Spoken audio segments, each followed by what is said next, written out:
दोस्तों नमस्कार। आज हम माघ मास की एक बहुत ही सुंदर कथा लेकर आप सभी के समस्त उपस्थित हैं। माघ मास का महीना था। ठंड इतनी कि हड्डियां कांप जाएं। लेकिन उस गरीब ब्राह्मण दंपत्ति ने जो किया वह देखकर स्वयं देवता भी चकित रह गए। लोग कहते थे इतनी ठंड में स्नान करने से क्या मिलेगा, लेकिन माघ मास में किया गया एक छोटा सा कर्म उनके जीवन की दिशा ही बदलने वाला था। यह कथा केवल सुनने के लिए नहीं, यह समझने के लिए है, क्योंकि माघ मास में भगवान भक्ति नहीं नियत देखते हैं। बहुत समय पहले की बात है। एक छोटा सा गांव था। वो नदी के किनारे बसा हुआ था। उसी गांव में एक गरीब ब्राह्मण दंपत्ति रहते थे। घर कच्चा था, छप्पर टपकता था, लेकिन उनके मन में धर्म और भगवान के प्रति अपार श्रद्धा थी। ब्राह्मण प्रतिदिन वेद पाठ करता था, परंतु दान देने वाला कोई नहीं था। पत्नी घर घर काम करके जैसे तैसे भोजन जुटा लाती थी। कई बार ऐसा होता था कि दिन भर कुछ नहीं मिलता, तो दोनों केवल पानी पीकर ही सो जाते। एक दिन गांव के बुजुर्गों ने घोषणा की, माघ मास आरंभ हो गया है। जो इस महीने स्नान और दान करता है उसके पाप कट जाते हैं। यह सुनकर ब्राह्मण की पत्नी बोली, स्वामी हमारे पास देने को कुछ नहीं है, लेकिन स्नान तो कर ही सकते हैं। ब्राह्मण ने गहरी सांस ली और कहा, देवी स्नान फल देता है जब मन भी शुद्ध होता है। उस रात दोनों ने निश्चय किया, माघ मास में रोज प्रातः स्नान करेंगे, चाहे परिस्थितियां कैसी भी हों। अगली सुबह अंधेरा ही था। ठंडी हवा चल रही थी। नदी का पानी बर्फ जैसा ठंडा था। पत्नी के हाथ कांप रहे थे। उसने धीरे से कहा, इतनी ठंड में क्या भगवान हमारी परीक्षा ले रहे हैं? ब्राह्मण बोला, नहीं देवी, भगवान अवसर देते हैं। दोनों नदी में उतरे। दांत किटकिटा रहे थे, लेकिन मन में एक अजीब सी शांति थी। स्नान के बाद उन्होंने नदी किनारे बैठकर भगवान का स्मरण किया। उस दिन घर लौटते समय भूख और ठंड दोनों साथ थीं, लेकिन मन में संतोष था। गांव के लोग हंसते थे, अरे इनके पास खाने को नहीं और माघ स्नान करने चले हैं। कोई कहता, दान बिना धन के होता है क्या? पत्नी का मन कई बार टूटता रहा, लेकिन वह हर सुबह तैयार हो जाती। वह कहती, भगवान सब देख रहे हैं। एक दिन ब्राह्मण बोला, माघ मास में दान का बड़ा महत्व है, पर हमारे पास तो कुछ भी नहीं है। पत्नी चुपचाप अंदर गई।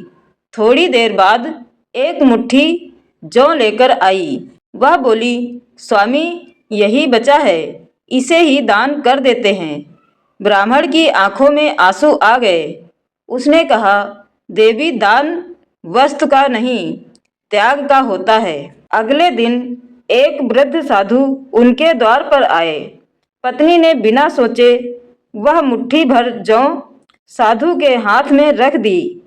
साधु ने मुस्कुराकर कहा, माता, माघ मास में दिया गया यह दान तुम्हारे भाग्य का द्वार खोलेगा। इतना कहकर वह साधु आगे बढ़ गया। दंपति एक दूसरे को देखते रह गए। मन में अजीब सा विश्वास जाग उठा।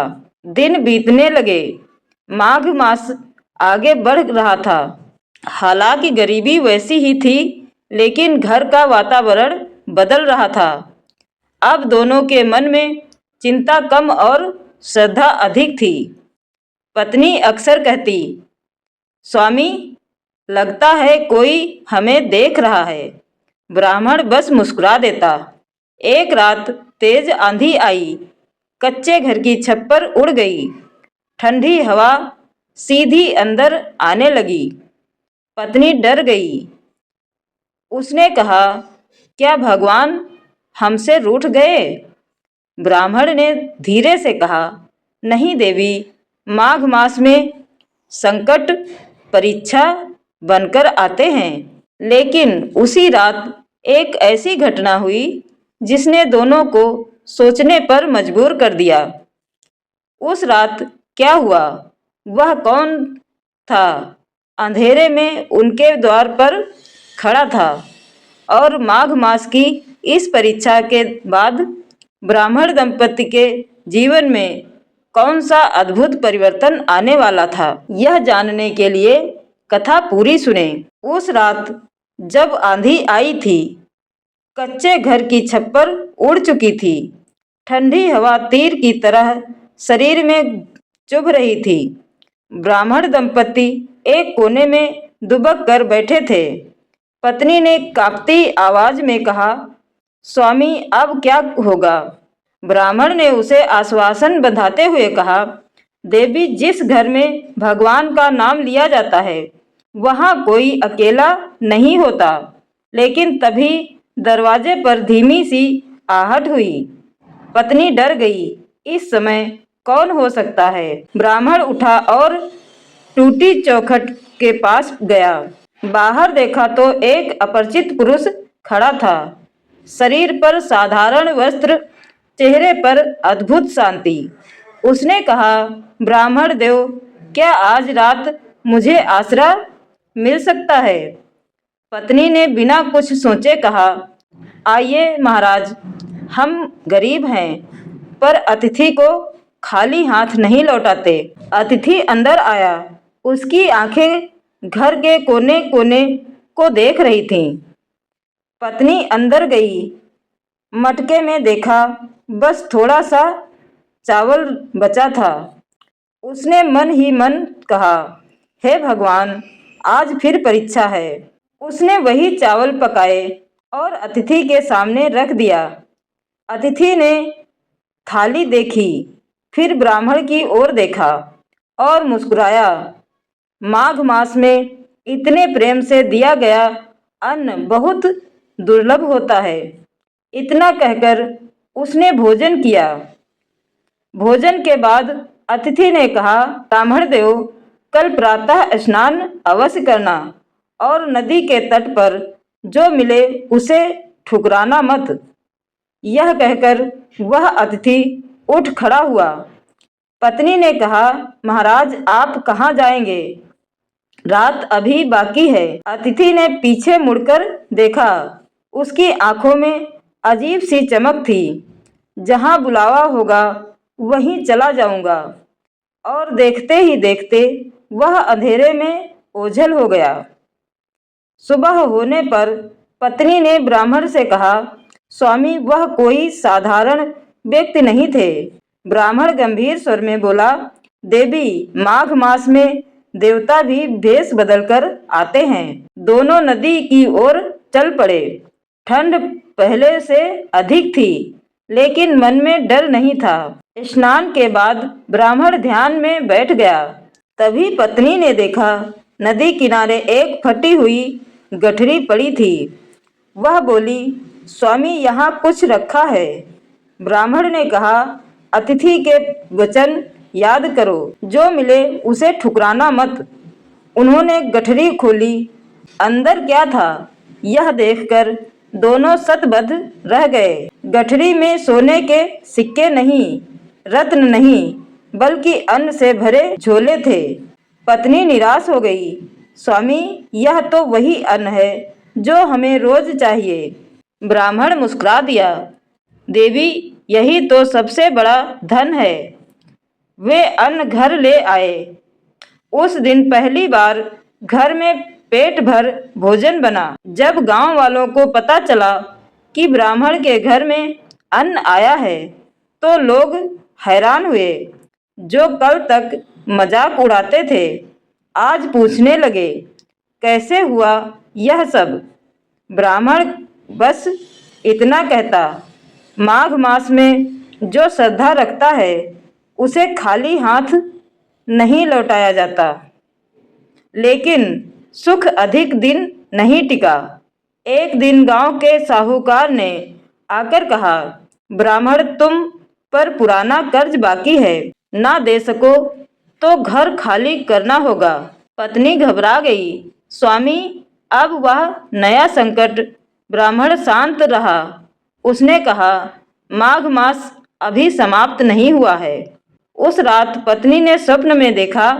स्वप्न में वही आधी रात का अतिथि आया और बोला, भय मत करो, माघ मास में जो अंतिम परीक्षा होती है वही सबसे बड़ा बदलाव करती है। पत्नी की नींद खुल गई। उसका हृदय तेजी से धड़क रहा था। क्या साहूकार सच में उसका घर छीन लेगा? वह रहस्यमयी अतिथि कौन था? माघ मास की अंतिम तिथि से पहले कौन सा बड़ा चमत्कार होने वाला था? इन सब का संकेत आगे मिलने वाला है। दोस्तों, कथा पूरी सुने, आधी ना छोड़े। साहूकार के जाने के बाद घर में गहरी शांति छा गई, लेकिन वह शांति डर से भरी हुई थी। पत्नी ने धीरे से कहा, स्वामी, अगर घर चला गया तो हम कहाँ जाएंगे? ब्राह्मण ने उसकी ओर देखा। उसकी आंखों में भय नहीं, विश्वास था। देवी, माघ मास में जो भी घटता है वह भगवान की अनुमति से ही घटता है। अगली सुबह माघ मास का अंतिम विशेष स्नान था। ठंड पहले से कहीं अधिक थी। नदी से भाप उड़ रही थी। पत्नी के पैर रुक गए। स्वामी, आज मन बहुत घबरा रहा है। ब्राह्मण ने कहा, देवी, आज पीछे हट गए तो सारी श्रद्धा अधूरी रह जाएगी। दोनों नदी में उतरे। उस दिन उन्होंने आंखें बंद कर मन ही मन कहा, हे प्रभु, हमने जो किया सच्चे मन से किया। अब जो भी हो आपकी इच्छा हो। स्नान के बाद जैसे ही वो बाहर आए, अचानक बादल हटे और सूर्य की किरणें सीधे नदी पर पड़ी। गांव के लोग रुक गए, सब देखने लगे। उसी समय एक राजकीय दूत घोड़े पर सवार हो नदी तट की ओर आया। उसने ऊंची आवाज में पूछा, यहाँ कोई ब्राह्मण रहता है जो वेद पाठ जानता हो? गांव वालों ने ब्राह्मण की ओर इशारा किया। दूत बोला, राजा ने आपको राजमहल बुलाया है, तुरंत चलना होगा। पत्नी का दिल जोर से धड़कने लगा। स्वामी, यह सब क्या है? ब्राह्मण ने कहा, देवी, जब बुलावा ऊपर से आता है तो रास्ता अपने आप बन जाता है। राजमहल में भव्य सभा लगी थी। राजा चिंतित थे। उन्होंने कहा, मेरे राज्य में अशांति फैल रही है। मैंने बहुत पूजा करवाई पर समाधान नहीं मिला। ब्राह्मण ने माघ मास का महत्व बताया, स्नान, दान और संयम। उसने कहा, राजन, धर्म दिखावे में नहीं, त्याग में फल देता है। राजा प्रभावित हो गए। उसी सभा में साहूकार भी मौजूद था। राजा ने उससे पूछा, तू इस ब्राह्मण से कर क्यों मांग रहा है? साहूकार घबरा गया। सच सामने आ गया कि उसने कई गरीबों से अन्याय किया था। राजा ने आदेश दिया, इस ब्राह्मण का सारा कर माफ और इसे राजकीय सेवा में स्थान दिया जाए। ब्राह्मण सम्मान सहित घर लौटा। पत्नी ने जब सुना तो उसकी आंखों से आंसू बह निकले। स्वामी, भगवान ने सुन ली। ब्राह्मण बोला, नहीं देवी, भगवान तो पहले दिन से सुन रहे थे, हम ही सीख रहे थे। उसी रात पत्नी ने फिर सपने में देखा, वही रहस्यमयी अतिथि मुस्कुराते हुए खड़ा था। उसने कहा, माघ मास में जो ठंड सहकर स्नान करता है, जो भूखे को अन्न देता है और जो संकट में भी श्रद्धा नहीं छोड़ता, उसका हाथ मैं कभी नहीं छोड़ता। यह कहकर वो अंतर्ध्यान हो गए। पत्नी समझ गई, वह कोई और नहीं, स्वयं भगवान थे। माघ मास सिखाता है, भगवान अमीरी नहीं देखते, वह तिथि नहीं नियत देखते हैं। जो अंतिम क्षण तक विश्वास रखता है उसी का भाग्य बदलता है। यदि आप भी सोचते हैं कि भगवान आपकी नहीं सुन रहे, तो याद रखिए, माघ मास में ईश्वर देर करते हैं, अंधेर नहीं। श्रद्धा मत छोड़िए, क्योंकि अगला चमत्कार आपके जीवन की दहलीज पर खड़ा हो सकता है। जय धर्म, जय सत्य, जय प्रभु। दोस्तों, यह कथा आपको कैसी लगी? कमेंट में जय धर्म लिखें और हम मिलेंगे एक और नई कहानी के साथ। तब तक के लिए नमस्कार, धन्यवाद। जय श्री हरि।